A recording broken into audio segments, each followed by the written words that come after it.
End result is a big man running with the ball. Dexter Lawrence. Go, Dex, go. Get it. You can make it. Oh. Get that man a touchdown. He even fell in slow motion. It's a great. Damian Woody was devastated yesterday doing this highlight that he didn't make it for the sexy Dexy with the thick six.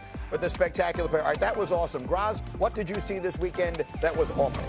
Someone else who almost scored a touchdown. Adonai Mitchell of the Colts. Like, he's in home free, but then he drops the ball on the 1 yard line and goes to the end zone for a touchback. This is the second year in a row the Colts did this. Jonathan Taylor did it last year against the Broncos. I think Shane Steichen should get that play out of the playbook. It's not a good one where you're about to score and you drop the ball on the 1 yard line. Rex said it's like hitting a home run and failing to touch home plate.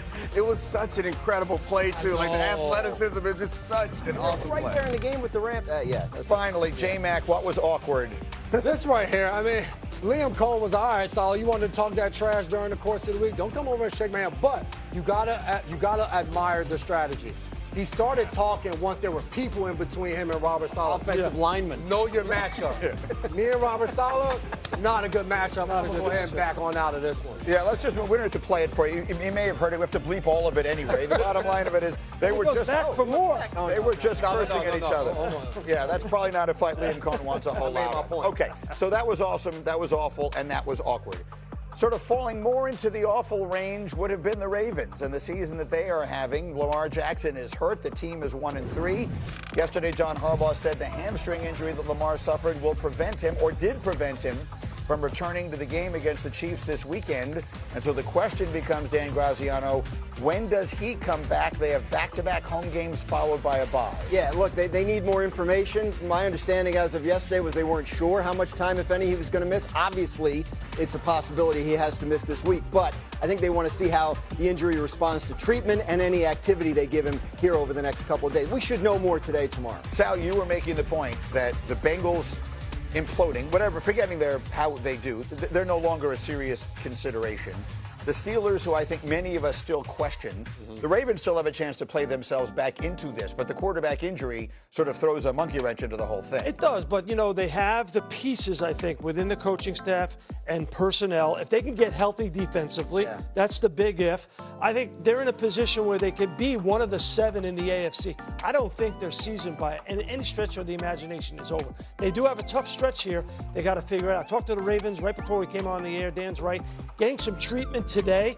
They're going to do more tests on the hamstring to see where Lamar Jackson is, and then probably rest him at least for a day or two before they figure out where he's at. So, and it's an interesting little note, and Hembo just put it up there. The Ravens, despite being 1-3, remain odds-on favorites to win the AFC North, which is remarkable considering the Steelers are 3-1. Here's the real question. You're a former Raven. You live right in that area. What has happened to their defense? Yeah, I mean, I think the easy answer is to point to all the injuries, but it's not just that. They are undisciplined, and they also can't win these one-on-ones. They're trying to run these blitzes to create matchups that can be advantageous, but they won't win them. And that's a problem when you're playing against these teams. If you can't get rushed with 4 because Van Noy is out, Matabike is out, then you're going to have to blitz and try to create matchups where you can win. And you blitz, you don't win the matchups, you're putting a lot more pressure on the secondary. And then the disguises are undisciplined and out of position. Just feels like there's a lot wrong with this defense right now. And to your point, you take for granted how special it is when you have a group that understands it and everyone's on the same page. Before Mike McDonald left, this was a defense that was absolutely buzzing. Zach Orr, the defensive coordinator, kind of got it going a little bit last year. When I watched him at the end of that Buffalo Bills game, it just looked like a team that was trying not to lose the game. You don't see that same Raven aggression that we've seen over years where they're going out there and trying to actually dominate their opponents. That's the part, to me, defensively, that you just don't see. It is important, as you note, that they got the defense together in the second half last year with Zach Orr in his first year as coordinator. So you can give them credit for the possibility they'll do that again. They are down potentially seven starting players on that defense. And some of those guys, Matabike, not coming back. So they have to make some adjustments. You go back 2 years when they were the 1 seed. They had the best defense, a dominant defense that would just go up against really good offenses and smother them.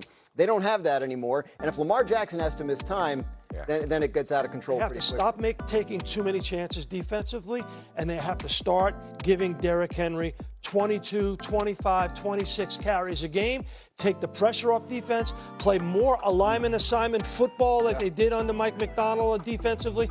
don't take as many chances, and be more aggressive with the running game and keep opposing quarterbacks off the field. The Derrick Henry idea sounds good, but they actually haven't been running the ball particularly well. Like, Derrick Henry's having these explosive plays, but maybe you keep at it and they'll keep creating those explosive plays. But if Lamar's not there, that changes how much you want to run. It does also make you wonder. Like they don't base any of the decisions they make on what Las Vegas says. But the reality is they have a sense in their own minds of what number it's going to take to win the division, right? Yeah. So they're not going to be the 1 seed no matter what happens at this point, right? They remain favored to win this. They seem very unlikely to get that. So right now it's win the division, get in the dance, get healthy, and take your chances. Do you think they feel, and Lamar feels pressure to get back out there? Like, you start losing more games here, it gets away from you. Yeah. You don't want to play on a hamstring, but at the same time, you lose 2 more games before you're by. 1 and 5, you may really be buried. They're going to have to, obviously, they're going to have to lean on their doctors to clear them, right? You see what's going on in Washington. They would have loved to have a gimpy Jaden Daniels out there on Sunday, but no way. So you have to protect Lamar from himself if that's the case. I went to their training camp, and I talked to John Harbaugh, and fast start was a big thing. Like, they wanted to get out to that was because he felt like they started 0-2 last year, and they end up on the road in Buffalo in the playoffs. Right. That cost them. So obviously that's off the table. So now if you're the Ravens, can you flip the script? Can you be the team that's at its healthiest, playing its best come January, as opposed to the team that has the big regular season and then fizzles out in January? But they have to win these next couple games before they're bye, or else the math gets hard. By the time we got to the playoffs last year, we all thought Ravens are a serious contender. Yes. It went sideways on them in Buffalo.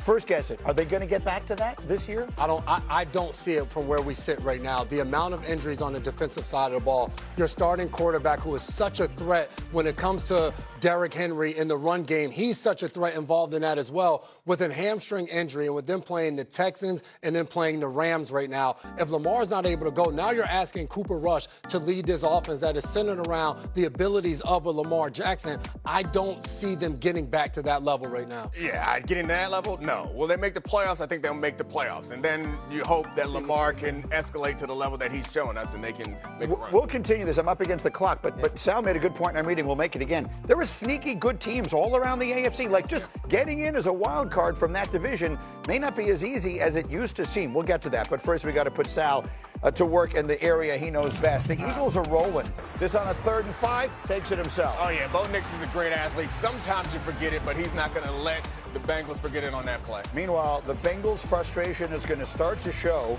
This is Jamar Chase with 10 yards on a 3rd and 20. The Bengals had 159 total yards and 9 first downs. And you saw a lot of moments like this on the sideline. We're going to talk a lot about it. Meanwhile, look at Marvin Mims the other way. Getting it done, an end around. You see that for every NFL team out there. You want to get a wide receiver the ball, just hand it off to him once in a while. And how about this play? Look at Cortland Sutton. So the difference in this offense from week to week really depends on Bo Nix's accuracy. When he's accurate, his offense is good, and he put it right on his chest. Bengals did not do well in 1st and long last night. This is 1st and 20, and it's a team meeting at the quarterback. Bengals offense just had nothing going, and look again, Jamar Chase. We got to talk about what this is all going to add up to. 5 minutes left. The ball game is essentially over anyway, but here comes R.J. Harvey, 28-3, the final score. You see the looks on those faces, not what they were expecting. After the game, Jamar Chase active on social media. The first post says, "Man, y'all better leave me alone," and he had like a couple of crying, laughing emojis. And then another one, he said, "I play with passion, #WhoDay." So I turned to someone who might be able to decipher social media. What's he trying to say there? I mean,